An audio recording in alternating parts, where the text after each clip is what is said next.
Assalamualaikum warahmatullahi wabarakatuh. Perkenalkan, nama saya Siti Arawati dari Prodi Perbankan Syariah semester 2 Fakultas Ilmu Keislaman Universitas Islam Aliyah Kuningan. Jawaban soal pertama, mata kuliah Psikologi Umum. Ruang lingkup psikologi umum. Psikologi berasal dari bahasa Yunani kuno, yaitu fisik yang artinya jiwa dan logos yang artinya kata. Dalam arti bebas, psikologi adalah ilmu yang mempelajari tentang jiwa atau mental. Psikologi tidak mempelajari jiwa atau mental itu secara langsung, karena sifatnya yang abstrak. Tetapi psikologi membatasi pada manifestasi dan ekspresi dari jiwa atau mental tersebut, yakni berupa tingkah laku dan proses atau kegiatannya, sehingga psikologi dapat didefinisikan sebagai ilmu pengetahuan yang mempelajari tingkah laku dan proses mental. Secara keseluruhan, dapat disimpulkan bahwa psikologi sebagai studi ilmiah mengenai proses perilaku dan proses-proses mental. Psikologi merupakan salah satu bagian dari ilmu perilaku atau ilmu sosial. Ruang lingkup psikologi. Dilihat dari segi objek penyelidikannya, psikologi dapat dibagi menjadi dua. Yang pertama, psikologi umum, dan yang kedua, psikologi khusus. Psikologi umum merupakan suatu keilmuan mengenai tingkah laku individu secara umum. Hal tersebut mencakup semua fase perkembangan psikologis manusia, serta mencakup semua fase perkembangan psikologis, dari mulai tingkatan usia dan jenis kelamin. Dengan kata lain, psikologi umum mempelajari dan meneliti tingkah laku serta kegiatan psikis manusia secara luas, yang tercermin dalam perilaku pada umumnya, yang dewasa, yang normal, dan yang berkultur. Psikologi umum mencoba mendefinisikan dan mengurai sesuatu hal yang sifatnya umum. Misalnya, mempelajari sifat dan kewajiban manusia orang dewasa. Jadi, ruang lingkup psikologi umum itu sendiri dilihat dari objeknya merupakan kegiatan seseorang, baik itu anak-anak maupun orang dewasa, dalam menjalankan aktivitas psikis. Ruang lingkup psikologi yang kedua adalah psikologi khusus. Psikologi khusus adalah ilmu jiwa yang mempelajari sifat khusus yang digunakan untuk kepentingan lapangan atau praktis. Misalnya, ilmu yang mengamati sifat unik yang ada pada diri manusia. Misalnya mengamati orang yang berusia sekian tahun dengan jenis kelamin apa. Sebenarnya ada banyak yang termasuk ke dalam ruang lingkup psikologi khusus. Di antaranya adalah mempelajari jiwa anak, mempelajari jiwa perkembangan, mempelajari ilmu jiwa kriminal, mempelajari psikopatologi, mempelajari dunia sosial, ilmu watak kata karakterologi, dan masih banyak lagi. Menurut Immanuel Kant, ruang lingkup psikologi terbagi menjadi 3, yaitu kognisi, emosi, dan konasi. Kognisi adalah hal yang berkaitan dengan pemahaman atau pemikiran individu. Sedangkan emosi adalah gejala jiwa yang menonjol dan bisa menimbulkan gejolak jiwa. Konasi yaitu hal yang berkaitan dengan kemauan, kehendak, dan keinginan individu. Psikologi dilihat dari segi objeknya dapat dibedakan menjadi 2, yaitu psikologi yang mempelajari manusia dan psikologi yang mempelajari mengenai hewan.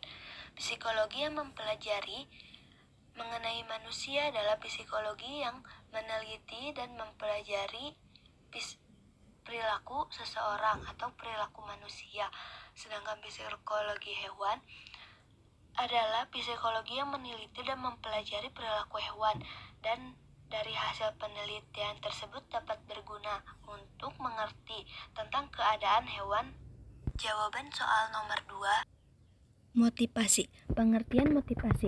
Istilah motivasi dalam kaidah bahasa Indonesia berasal dari kata motif yang berarti kekuatan yang ada dalam diri individu yang menyebabkan individu tersebut bertindak atau berbuat.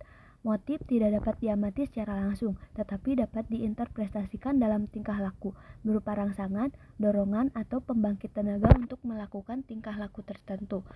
Pengertian motivasi menurut beberapa para ahli. Yang pertama, menurut Hellriegel dan Slocum, motivasi merupakan kekuatan yang mendorong seseorang melakukan sesuatu untuk mencapai tujuan. Kekuatan itu dirangsang oleh berbagai macam kebutuhan. Yang kedua, menurut Petri, motivasi adalah kekuatan yang bertindak pada organisme yang mendorong dan mengarahkan perilakunya. Jenis motivasi. Jenis-jenis motivasi berdasarkan arah datangnya motif. Yang pertama, motivasi internal. Motivasi internal dapat diartikan sebagai motivasi yang timbul dari dalam diri orang yang bersangkutan tanpa rangsangan atau bantuan dari orang lain. Yang kedua, motivasi eksternal adalah motivasi yang timbul karena rangsangan atau bantuan dari diri orang lain. Jenis motivasi berdasarkan pengaruhnya terhadap cara seseorang dalam bertingkah laku. Yang pertama, motivasi seseorang dalam bertingkah laku. Yang kedua, motivasi berprestasi, yaitu dorongan untuk mengatasi tantangan, untuk maju dan berkembang. Yang ketiga, motivasi berafiliasi, yaitu dorongan untuk berhubungan dengan orang lain secara efektif.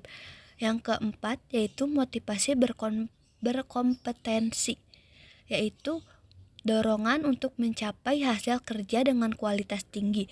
Yang terakhir adalah motivasi berkuasa, yaitu dorongan untuk mempengaruhi orang lain dan situasi.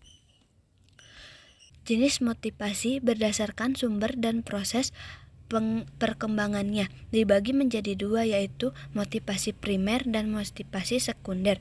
Motivasi primer adalah motivasi dasar pada yang bersifat alamiah dan tidak dipelajari. Motivasi ini dibedakan menjadi dua, yaitu dorongan fisiologis dan dorongan umum.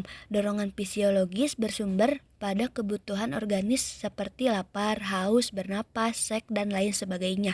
Dorongan umum atau motif darurat termasuk di dalam rasa takut, rasa kasih sayang, rasa ingin tahu, dan lain-lain. Motivasi sekunder. Motivasi sekunder adalah motivasi yang menunjuk pada motif yang berkembang dalam diri individu karena pengalaman dan dipelajari. Misalnya, takut terhadap apa yang dipelajari, motif sosial, motif objektif, dan lain-lainnya. Peranan motivasi. Yang pertama, peranan dalam belajar dan pembelajaran. Motivasi pada dasarnya membantu dalam memahami dan menjelaskan perilaku individu, termasuk perilaku individu yang sedang belajar. Ada beberapa peranan penting dari motivasi dalam belajar dan pembelajaran, seperti meningkatkan proses belajar dan prestasi dari seseorang tersebut. Yang kedua, peranan motivasi dalam menentukan penguatan belajar. Motivasi dapat berperan dalam penguatan belajar apabila seseorang anak yang belajar dihadapkan pada suatu masalah yang memerlukan pemecahan dan hanya dapat dipecahkan berkat bantuan hal-hal yang dilaluinya. Dapat dipahami bahwa seseorang dapat menjadi penguat belajar untuk seseorang apabila ia sedang benar-benar mempunyai motivasi untuk belajar. Yang ketiga, peran motivasi dalam memperjelas tujuan belajar. Peran motivasi dalam memperjelas tujuan belajar erat kaitannya dengan kemaknaan belajar itu sendiri.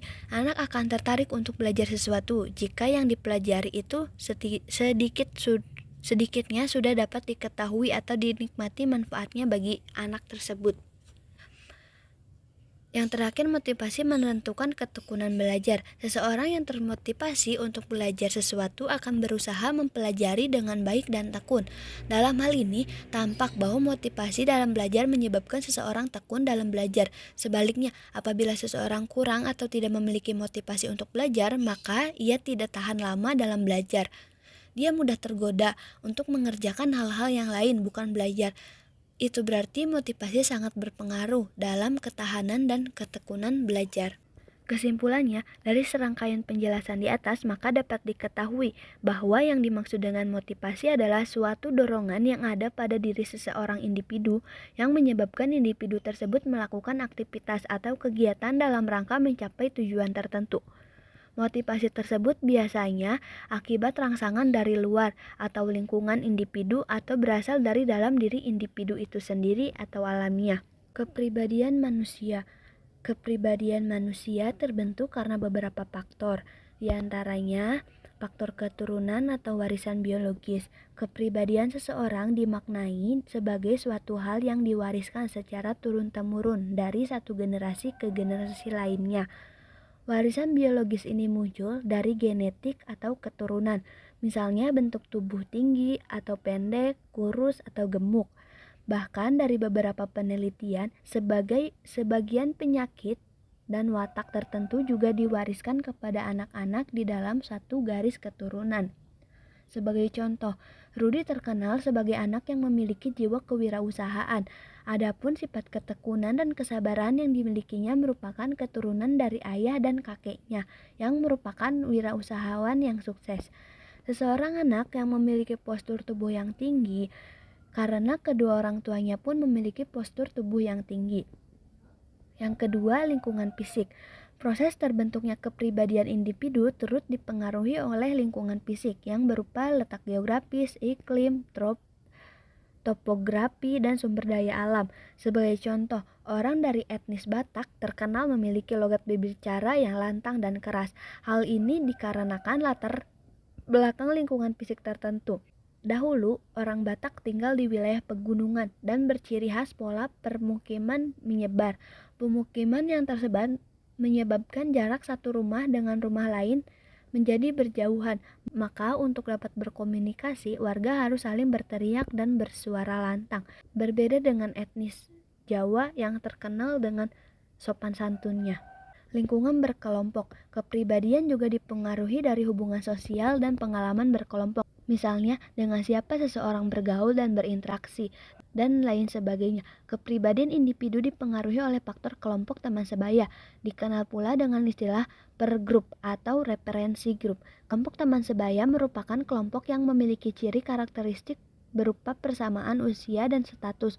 Kelompok pergaulan menjadi faktor yang berperan signifikan dalam membentuk karakter kepribadian individu setelah keluarga. Dalam hal ini, kelompok pergaulan cenderung membentuk baik buruknya kepribadian individu, khususnya saat memasuki usia remaja, di mana individu cenderung memiliki rasa penasaran yang tinggi. Kesalahan dalam memilih teman sepergaulan dapat membawa pengaruh buruk terhadap kepribadian individu tersebut. Yang selanjutnya, pengalaman unik. Kepribadian individu terbentuk atas pengalaman pribadi individu dengan lingkungan fisik, sosial, dan budaya di sekitarnya. Berbagai gabungan pengalaman pribadi individu menjadikan masing-masing individu menjadi pribadi yang unik. Kepribadian individu tidaklah sama. Bahkan anak yang kembar yang dilahirkan secara bersamaan dari rahim yang sama akan memiliki perbedaan sifat dan karakter kepribadian yang berbeda. Setiap orang memiliki pengalaman unik masing-masing yang mempengaruhi kepribadiannya. Setiap pengalaman tersebut pasti berbeda. Kendati kejadiannya sama, namun selalu ada makna dan penafsiran berbeda terkait pengalaman tersebut.